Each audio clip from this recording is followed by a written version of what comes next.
know the weather outside is frightful, but the fire is so delightful.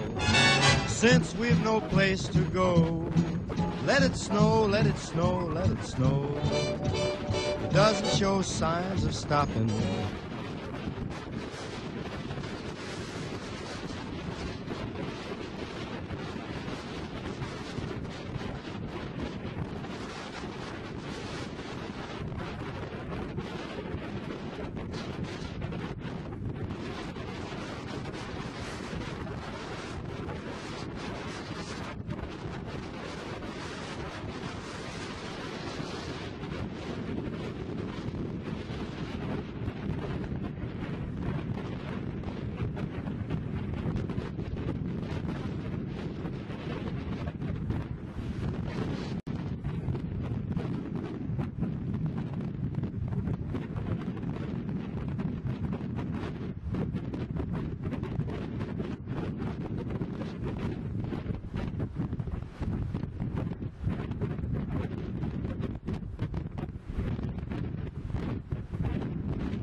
To heavy snow at times continues to move north out of Illinois, combined with strong winds gusting up to 50 miles per hour in some locations. Here is radar over the last 3 hours, and there's more where that came from coming out of Illinois. So a blizzard warning remains in effect for all of southeast Wisconsin tonight right through noon Wednesday. Reduced visibilities, blowing and drifting of snow. Vince, well, Milwaukee, of course, getting ready for the worst. What are the city's plans for dealing with this possible blizzard? Fox 6's Bob Moore was in the room when the mayor outlined the game plan. Here in Milwaukee, we are not freaking out over the snow, but what we are doing is we are in action mode already. Mayor Tom Barrett is taking a defensive posture for what well could be record-breaking snow totals over the next 3 days. The action mode includes, as of midday, all Monday garbage collection completed, pickup of all recyclables suspended until further notice. Also, the city is able to put a small army of salting and snow clearing equipment on city streets. Workers are already busy fixing broken plows and are expected to remain busy all week long. We have up to probably 400 trucks that can be available if necessary. That number includes 360 city vehicles and 40 private contractors on standby. What cannot be controlled, according to the mayor, is how citizens will react to this long snow event. So he urges common sense, patience, and a willingness to help. To be careful as you're out there, particularly the elderly and children. Be careful with the snow. Be kind to your neighbors.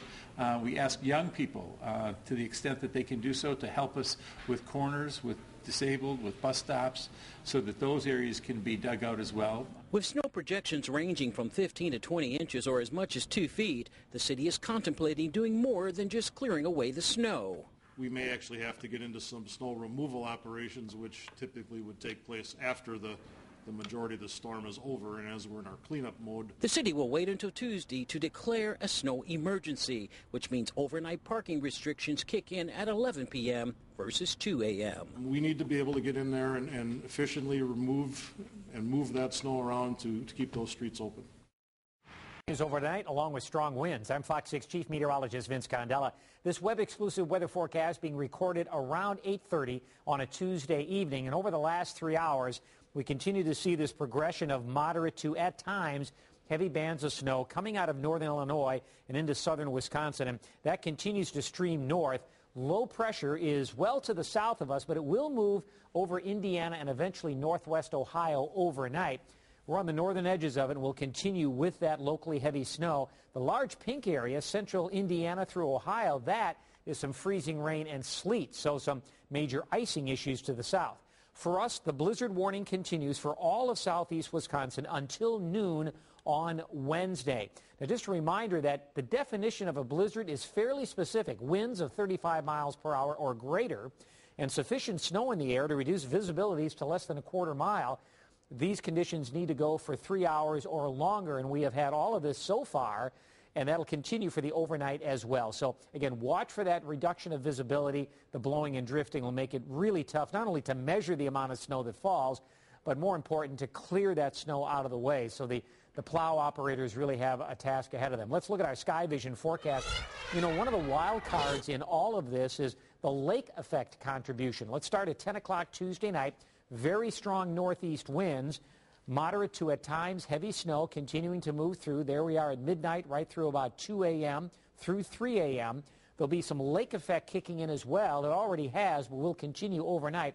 That'll add to the totals, especially from Milwaukee County south and especially close to the Lake Michigan shoreline. Now, by 6 o'clock in the morning, we could still have a fairly strong lake effect snow band from Milwaukee south. For those of you farther inland, the snow intensity will start to diminish by 6 a.m., but the winds will still be very strong, so still a lot of blowing and drifting.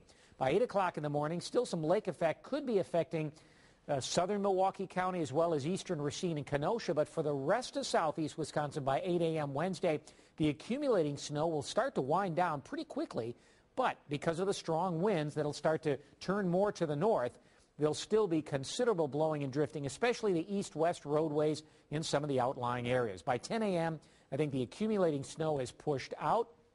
Still some flurries, still a brisk wind into the afternoon. It'll turn more northwest in the afternoon, and later on in the afternoon, a little sunshine peeking through before that sun sets. Now, as far as snowfall totals are concerned, clearly I think the bullseye in terms of the maximum amount of expected snowfall, and this is an event here we're talking about that began actually on Monday through Tuesday and Wednesday. Totals of 10 to 17 inches from Milwaukee County south to the Illinois border. That includes Walworth County, locally 20 inches in some spots.